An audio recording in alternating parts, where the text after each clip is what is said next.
Hoje, o título do sermão é Mãe, obrigado e nós te amamos. Originalmente, nós somos pecadores que cometeram pecados contra Deus no céu e foram expulsos a esta terra. Através da Epístola aos Romanos, capítulo 6, podemos ver que o salário do nosso pecado é a morte, não é? Somos os pecadores que cometeram pecados dignos da morte.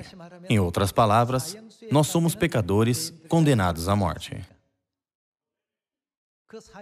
Aqueles que esperam pelo dia da morte são condenados à morte. Nós somos os pecadores celestiais que foram destinados a morrer e levar uma vida de temor todos os dias. Contudo, um dia, Deus redimiu-nos dos nossos pecados e faleceu no lugar de nós, que deveríamos ter morrido. Deus ficou nos nossos lugares, não somente em uma vida, mas para sempre. Não havia razão para isso. Deus não queria nada em troca. Então, deve haver somente uma coisa que esses pecadores podem dizer a Deus. Isso é, obrigado. Eu agradeço e amo a Deus pelo seu nobre sacrifício e pelo seu grande amor. Não podemos deixar de dizer isso a Deus, certo? Contudo, nas nossas vidas diárias, nós não consideramos Deus como alguém a quem devemos sempre dizer obrigado, eu te amo. Ao invés disso, pensamos, por que minha vida é assim? Ainda que eu crie em Deus, por que minhas circunstâncias é assim? Porque Deus dá muitos bons talentos a outras pessoas, mas a mim não? Porque Deus fez outras pessoas bonitas, mas me fez assim tão comum? Por muitas vezes, nós não damos graças e glórias a Deus.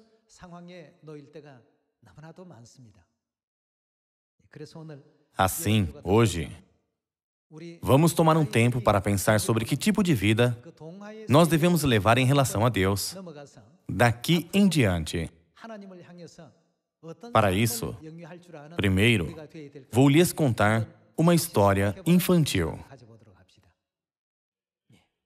Era uma vez, havia uma larva gorducha. Ela se contorcia e se arrastava. Enquanto mordia uma folha, uma abelha voou a ela, batendo as suas asas, transparentes e prateadas. Ela pousou suavemente na folha. Então, a larva perguntou, ei, abelha, de onde você veio? Você não estava aqui há um segundo. Eu voei para cá. O que quer dizer que você voou? Eu tenho asas, assim eu posso voar desta forma, usando minhas asas. Então, por que eu não posso voar? Porque você tem apenas pernas. Mas eu tenho asas, por isso posso voar. Ao dizer isso, a abelha voou para longe. Desde então, a larva teve um sonho, desejar voar também. No dia seguinte, ela estava roendo uma folha para se alimentar. E um besouro voou até lá. A larva lhe perguntou, besouro, como você chegou aqui? Eu voei até aqui. Bem, eu não sei o que significa voar. Como você voou até aqui? Eu tenho asas. Eu voei até aqui com elas. Daquele momento em diante, a larva começou a ficar preocupada. Parecia que todas as outras criaturas voavam com asas, exceto ela. Ela era a única que se contorcia, cuja velocidade não era nem de 1 metro por hora. Era essa a distância que podia viajar, ainda que andasse com muita diligência, suando. Contudo, a abelha voava em um instante daqui até ali e desaparecia. E o besouro que estava aqui também desapareceu em um instante. Ela notou que o besouro parecia muito bonito e tinha uma cobertura bonita decorada com pontos. E a abelha também tinha listras muito lindas ao redor do seu corpo esbelto e dourado. A larva pensou: eu quero ser como eles. Por que eu nasci assim? A larva começou a viver apenas sonhando em voar no céu. Passando um tempo, um dia, ela notou que estava engordando cada vez mais. Como ela ficou gorda, a roupa que tinha não cabia mais nela. Ela se transformou. Ela se transformou 1, 2 vezes. Quando quer que ela se transformava, era muito doloroso. Então, um dia, a larva caiu em um profundo sono. E no seu sonho, ela começou a voar no céu. No seu sonho, ela voava no céu livremente. E o seu corpo parecia muito leve, como uma pena de um pássaro. Então, ela acordou do seu sono. Surpreendentemente, no momento em que acordou, ela foi realmente transformada. Ela foi transformada em uma borboleta. Ela nunca tinha tido asas, mas agora ela tinha asas. Ela somente andava, mas alguém lhe permitiu asas que ela nunca tinha tido, enquanto estava dormindo. Quando bateu suas asas, seu corpo se elevou ao ar. O seu corpo parecia mais leve que uma pena. Antes, levava 1 hora para chegar a uma certa distância, mas agora ela podia voar naquela distância em apenas alguns segundos. Ela ficou maravilhada. Assim, a borboleta pensou: quem me criou assim? Enquanto eu estava dormindo, quem me transformou assim? Ela sabia que não era ela que tinha feito as suas asas e seu corpo esbelto. Suas asas tinham um desenho claro e bonito. Ela se tornou um ser totalmente diferente do aspecto que tinha quando costumava roer as folhas. Ela pensou que definitivamente não era assim quando era larva. Quando ela olhava para trás, para todos os momentos que passou, havia tantas dificuldades em cada momento, e era doloroso em cada momento. Ela foi perseguida por seus inimigos, então ela se escondia ao mudar a cor do corpo para ficar semelhante à cor das folhas.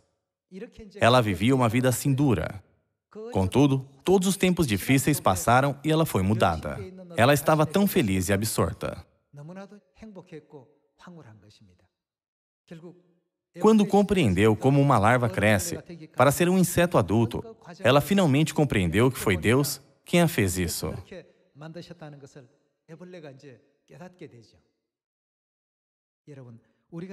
Pessoal, essa é uma história infantil. Contudo, Deus disse que Ele nos mudaria, nós que somos como vermes, em corpos espirituais de anjos. Ou não? No livro de Jó, está escrito que os homens são como vermes. Na primeira epístola aos Coríntios, capítulo 15, Deus disse que Ele transformaria tais pessoas como vermes em corpos espirituais. Nós temos muitas dificuldades em nossas vidas.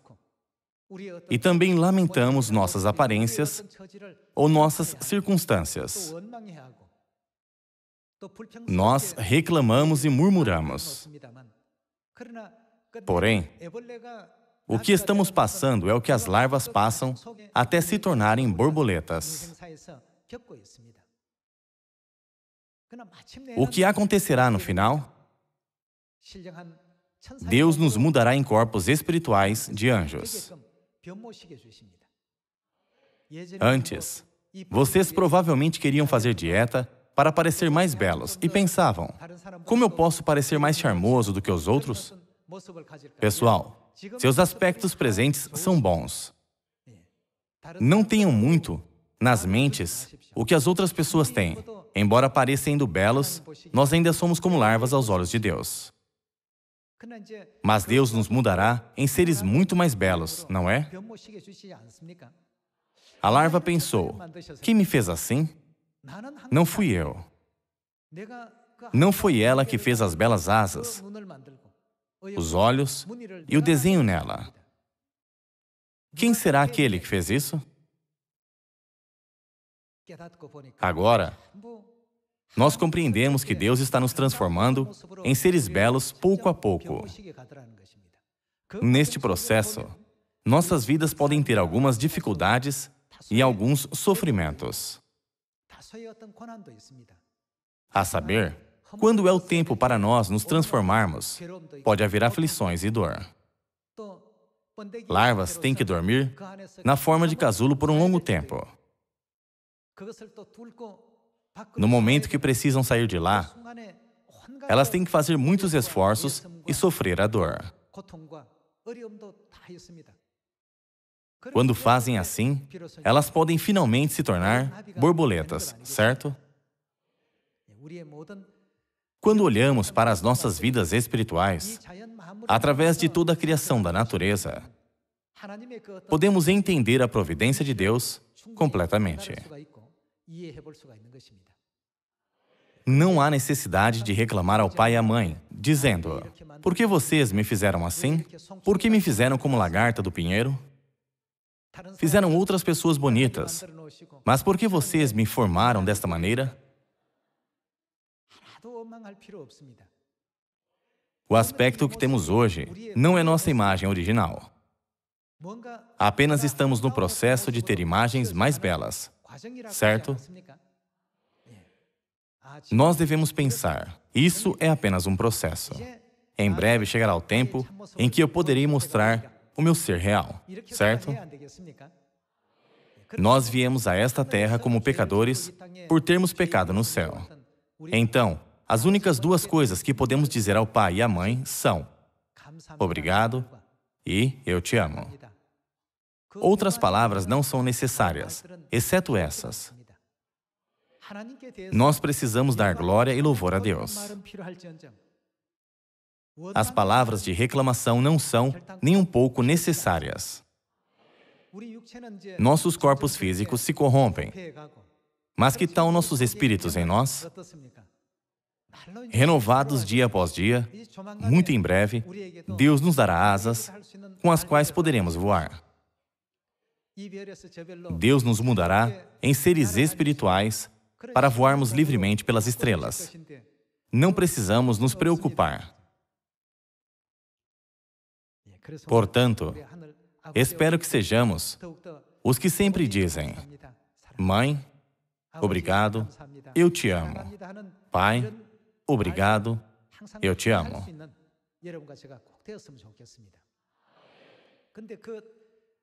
Algumas crianças já conheciam sobre a história que eu mencionei pouco tempo atrás. Vocês sabem, as mães narram histórias infantis aos seus filhos, certo? Mães leem histórias aos seus filhos, desempenhando vários papéis, como o papel de uma larva, o papel de um besouro e o papel de uma abelha. Eu ouvi uma criança dizer, mãe, ela será uma borboleta em breve. Então, eu não entendo por que ela está dizendo que quer voar. Assim que formos ao reino dos céus, compreenderemos que a habilidade que tínhamos nesta terra, a aparência que tínhamos e as posições que estávamos, eram realmente inúteis e nada.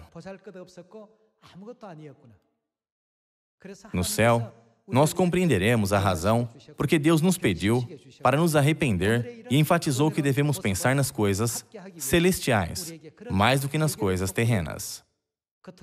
E isso era para sermos transformados em imagens gloriosas. Vejamos juntos o livro de Jó, capítulo 25, versículo 5. Eis que até a lua não tem brilho, e as estrelas não são puras aos olhos dele. Quanto menos o homem que é, o quê? Gusano. E o filho do homem, que é verme. É insignificante para um verme ser um pouco mais magro ou mais gordo. Não há diferença. Ser um pouco mais bonito ou feio, mais forte ou mais fraco. É como se fosse algo que só importa no mundo dos vermes. Deus não quer nos manter no mundo dos vermes, mas quer nos fazer transformar. A vontade, a providência de Deus é nos fazer seres perfeitos, como borboletas da história,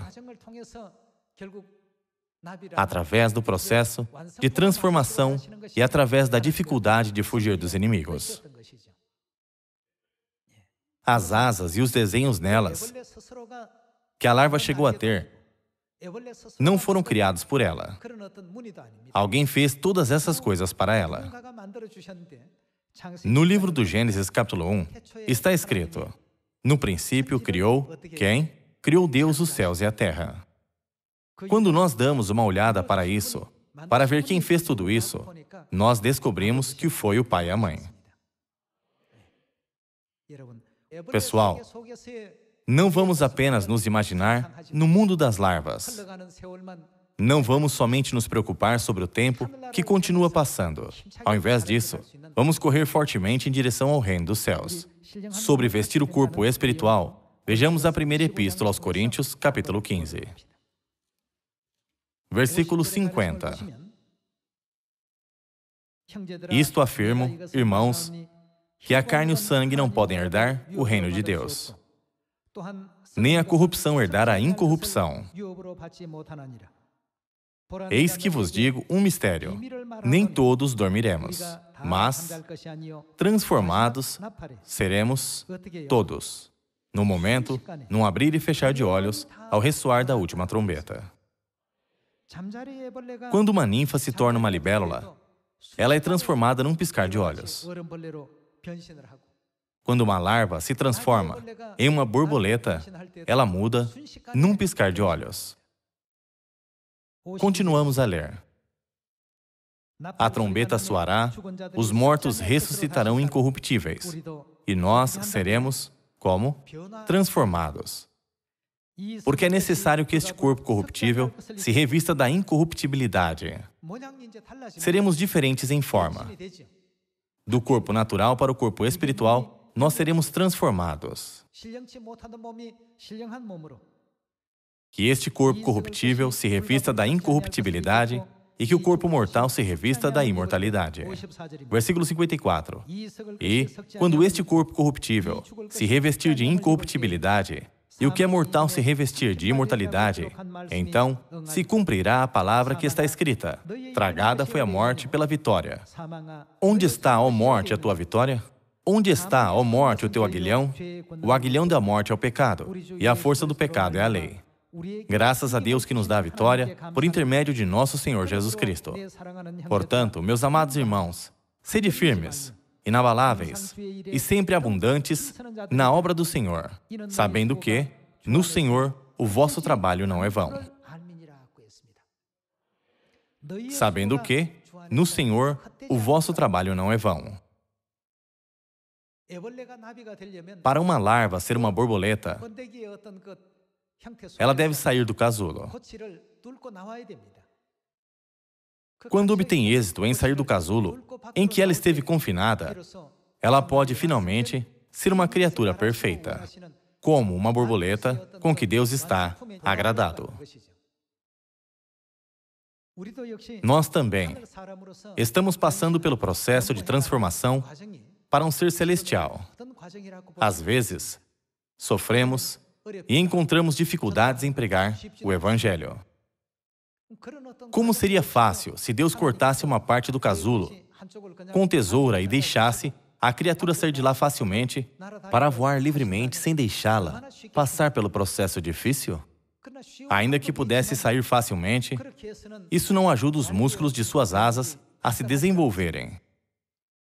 Quando faz todos os seus esforços para sair do buraco, por vibrar tantas vezes, quando avança com força, ela pode ser transformada e se tornar um ser completo no final.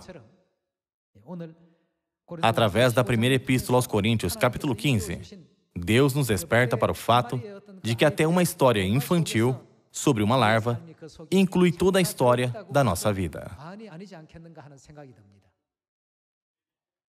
Então, como nós devemos fazer diante do nosso pai e mãe que nos deram essa vida hoje? Nós devemos dar graças. Deus nos fez existir como somos hoje. Nosso Deus não fez apenas nossos corpos físicos, mas também nossos corpos espirituais. Além disso, nós não morreremos. Nosso Deus nos permite herdar sua carne e sangue para que possamos obter a posição de filhos celestiais, que podem herdar o reino dos céus. Todos os dias vamos dizer: obrigado, mãe, eu te amo, mãe. Nosso Deus passou por muitas dificuldades e sofrimentos no nosso lugar, para perdoar nossos pecados e para nos mudar como somos hoje. Assim, o que na terra nós podemos reclamar diante do pai e da mãe, que nos determinaram como os filhos celestiais? É por isso que a primeira epístola aos Coríntios, capítulo 13, diz: quando eu era menino, falava como menino, sentia como menino, pensava como menino. Quando é menino, não pode deixar de pensar como um menino. Mas se nos convertermos em homens, nós devemos falar como homem, um adulto. Nós devemos pensar como homem. E nós devemos sentir como homem. Nesta época profética, nós devemos todos nos tornar homens. Agora, é tal tempo profético para nós falarmos como homem, sentirmos como homem e pensarmos como homem. A fim de mudarmos na graça de Deus e retornarmos ao reino dos céus, Deus passa por todos os tipos de sofrimentos. Pensem em vários tipos de borboletas. Elas são todas diferentes de tamanho e, em detalhes, de desenho, de suas listras. É como as pessoas que são todas diferentes de formato, rosto e biotipo. Eu sempre penso, ao criar os homens, se Deus tivesse usado um molde, como de um pão, e tivesse colocado massa nele, e fizesse os homens um por um, poderia ter sido muito conveniente. Por que Deus não fez assim? Mas fez todas as pessoas diferentes em detalhes? Por que Ele formou esse homem diferente daquele homem? Vendo isso, nós ficamos muito curiosos sobre o reino dos céus, o eterno mundo. Vocês não querem ir para lá? Quão belamente o pai e a mãe criaram esse mundo espiritual? Até neste mundo de vermes, há muitos bons lugares com espetáculos encantadores. Muitas pessoas desejam visitá-los. Mudados belamente como as borboletas e libélulas são, se voarmos à vontade no céu, quão inútil esse mundo que nós temos vivido parecerá? Vejamos o livro do Apocalipse, capítulo 22, versículo 3. Nunca mais haverá qualquer maldição. Nela estará o trono de Deus e do Cordeiro. Os seus servos o servirão. Contemplarão a sua face e na sua fronte está o nome dele. Então, já não haverá noite, nem precisam eles de luz de candeia, nem da luz do sol, porque o Senhor Deus brilhará sobre eles. E farão o quê? E reinarão pelos séculos dos séculos. Disse-me ainda, estas palavras são, como? Fiéis e verdadeiras. O Senhor, o Deus dos espíritos dos profetas, enviou seu anjo para mostrar aos seus servos as coisas que em breve devem acontecer. Nunca mais haverá qualquer maldição no reino dos céus. Não haverá mais morte, nem luto, mas apenas transbordante alegria, felicidade, esperança, deleite e graça. No mundo onde nova alegria é criada dia após dia, nós reinaremos para sempre e eternamente. É isso que nós faremos no final. Por meio da primeira epístola aos Coríntios, capítulo 15, nos fez conhecer que o nosso verdadeiro ser é imortal. O corpo corruptível se revista da incorruptibilidade e o corpo mortal se revista da imortalidade. Assim como há uma grande diferença entre uma larva e sua imago no mundo dos insetos, assim haverá grande diferença entre o que nós somos agora e o que seremos quando formos transformados em seres celestiais, que se tornarão sacerdócio real, sob a bênção e graça de Deus. Portanto, não nos agarremos na nossa aparência atual. Pensando em como agradaríamos a nosso Deus, vamos segurar firmes na verdade da nova aliança dada por Deus. Livro do Apocalipse, capítulo 21, versículo 1. Vi novo céu e nova terra, pois o primeiro céu e a primeira terra passaram, e o mar já não existe. Um novo céu e uma nova terra aqui se referem ao eterno reino dos céus que desejamos ir, certo? Vejamos o versículo 4.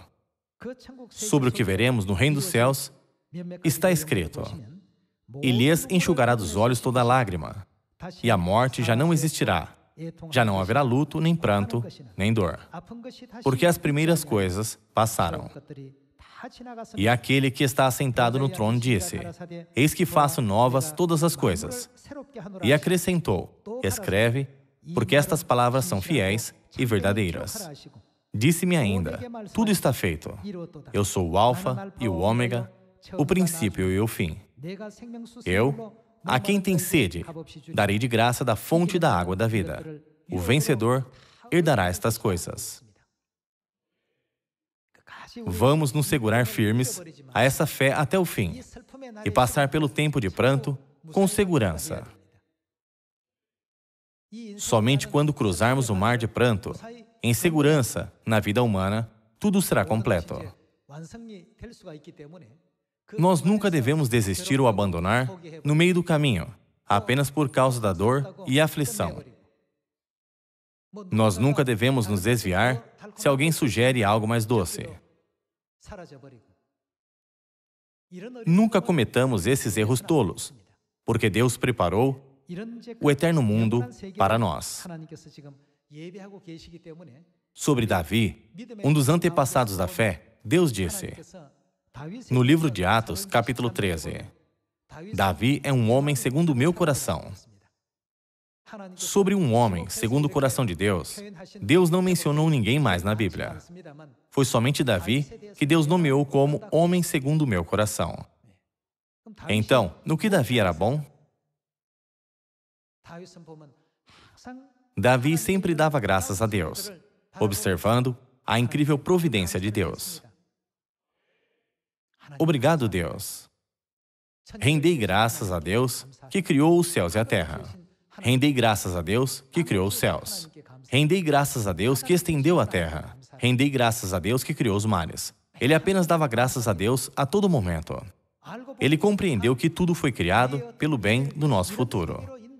Quando ele entendeu a providência de Deus, que criou a natureza, as criaturas e muitas pessoas ao nosso redor, para nos guiar ao mundo eterno, o que ele podia fazer era apenas dizer a Deus: obrigado, obrigado, obrigado por isso e obrigado por aquilo também. O longo tempo de 6.000 anos deve ter sido muito tedioso para Deus, mas o Senhor tem feito tudo isso para mim, a fim de dar asas a mim, que sou como uma larva que se arrasta. O Senhor teve tempo de dor e sofrimento. Quando ele compreendeu tudo isso, o que ele podia dizer diante de Deus era apenas: obrigado, verdadeiramente eu te amo. Então, O que Deus disse sobre Davi que compreendeu essas coisas? Ele é um homem segundo o meu coração. Vamos confirmar isso através do livro de Atos, capítulo 13. Versículo 20. Depois disso, lhes deu juízes até o profeta Samuel. Então, eles pediram um rei, e Deus lhes deparou Saul, filho de Quis, da tribo de Benjamim, e isto pelo espaço de 40 anos. E, tendo tirado a este, levantou-lhes o rei Davi, do qual também dando testemunho disse: achei Davi, filho de Jessé. Que tipo de homem ele é? Homem segundo o meu coração. Quer dizer, ele agrada a Deus e que fará toda a minha vontade. Vivendo, qualquer um pode cometer um erro. Davi também fez coisas erradas na sua vida. Mas a coisa mais louvável que Davi fez foi dar graças a Deus. Vejamos o Salmo de número 136, verso 1. Rendei graças ao Senhor, porque Ele é bom, porque a sua misericórdia dura para sempre. Rendei graças ao Deus dos deuses, porque a sua misericórdia dura para sempre. Rendei graças ao Senhor dos senhores, porque a sua misericórdia dura para sempre. Ao único que opera grandes maravilhas, porque a sua misericórdia dura para sempre. Aquele que, com entendimento, fez os céus, porque a sua misericórdia dura para sempre. Aquele que estendeu a terra sobre as águas, porque a sua misericórdia dura para sempre. Aquele que fez os grandes luminares, porque a sua misericórdia dura para sempre. O sol para presidir o dia, porque a sua misericórdia dura para sempre. A lua e as estrelas para presidirem a noite, porque a sua misericórdia dura para sempre. Não importa o que fosse, Davi sempre dava graças a Deus. Mesmo nas dificuldades, ele dizia, obrigado. Mesmo nas tribulações, ele dizia, obrigado. Isso porque ele sabia que as bênçãos de Deus certamente viriam após as dificuldades e tribulações. Se dermos uma olhada de perto para todas as coisas que Deus criou, podemos ver que todas elas passam por dificuldades para produzir flores e frutos. Cada um tem dificuldade, mas não vejamos apenas a realidade visível, mas pensemos no nosso futuro, quando Deus nos fará seres perfeitos através disso. E agradecemos a Mãe hoje, também tendo esperança. Mesmo que sejamos colocados em circunstâncias muito complicadas e difíceis, isso é um determinado processo de Deus para nos fazer perfeitos. Essa pessoa precisa desse processo. E aquela pessoa precisa daquele processo para ser completo. Cada pessoa precisa passar por cada processo diferente. Hoje, vamos nos lembrar mais uma vez porque precisamos da Mãe e porque Deus Mãe está conosco. Pessoal, nos tempos aflitos, nas dificuldades, ou quando quer que encontremos qualquer situação difícil, em todo o processo de evangelizar, vamos sempre pensar em Deus. Pensando em Deus, também poderemos pensar em como iremos ser mudados logo. Se passarmos por todas as tribulações, o reino dos céus estará na nossa frente. A vida dos que não têm esperança pelo céu seria em vão na terra, mas nós já temos o reino celestial para ir. Nunca esqueçamos de que temos o reino dos céus. Hoje também vamos dizer, Mãe Celestial, obrigado, nós te amamos. É difícil bastante criar minha família sozinho. Quanto mais duro é para a Senhora cuidar dos filhos de Sião ao redor do mundo, dia e noite, sem descanso. Quanto tem trabalhado, quanto tem sofrido. Muito obrigado. Agora nós, como povo de Sião, devemos poder falar graciosamente como um homem adulto, pensar como um homem adulto e compreender como um homem adulto. E fazendo a bela união, que o pai e a mãe se agradam, dizendo, como é bom e agradável, vocês e eu Vamos pregar as boas notícias da vida às pessoas do mundo. Esperando isso, eu gostaria de concluir o sermão de hoje. Muito obrigado.